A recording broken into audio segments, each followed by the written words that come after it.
Just one of those things. It was just one mellow. of those nights. Music in 2012 was not only mellow, it was hot. As Buster Poindexter used to sing, hot, hot, hot.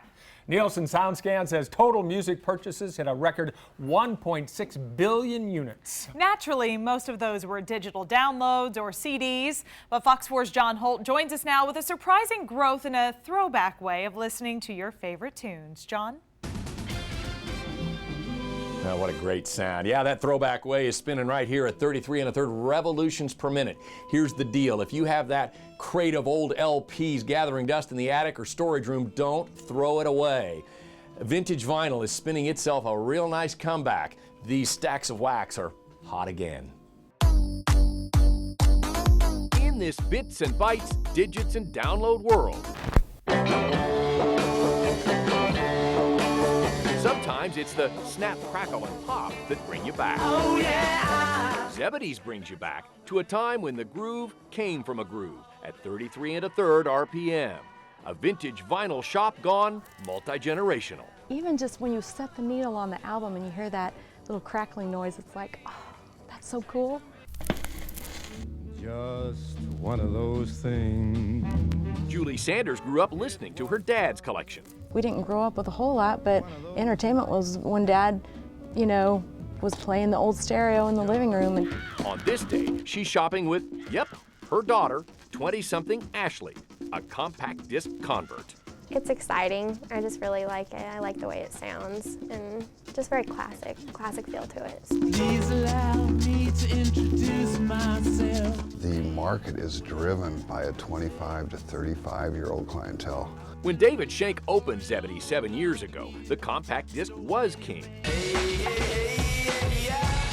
Digital downloads helped end that reign. But vinyl bucked the trend, sales growing from less than 1 million units in 2006 to 4.6 million in 2012.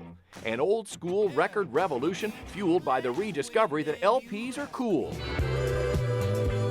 But sound, well, warm. It's a true analog recording presented in a true analog form.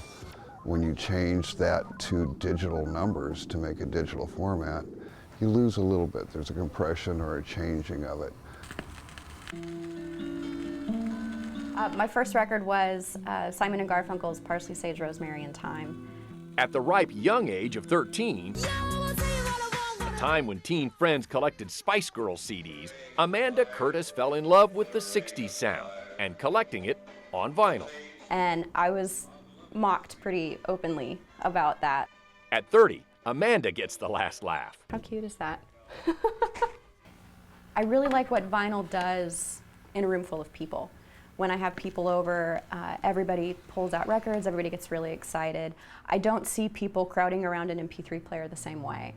Long gone the 8-track, vanishing into download darkness the CD.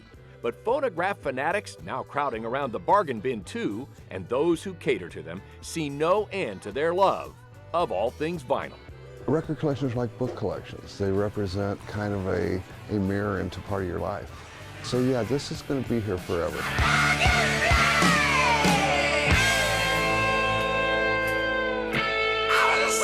One event getting a little credit for Vintage Vinyl's revival is Record Store Day, celebrated each April, started back in 2008 by independent record stores like Zebedee's. It's supported by artists including a guy by the name of Paul McCartney. You may have heard of him. Speaking of Paul and the Beatles, log on to fox4kc.com. You can actually listen to a digital version of Come Together and compare it to the vinyl version of Come Together and vote on your favorite. Plus, browse our gallery of classic album art and even upload your own favorites. Again, that's fox4kc.com. Search vinyl. John Holt, Fox 4 News. Working for you.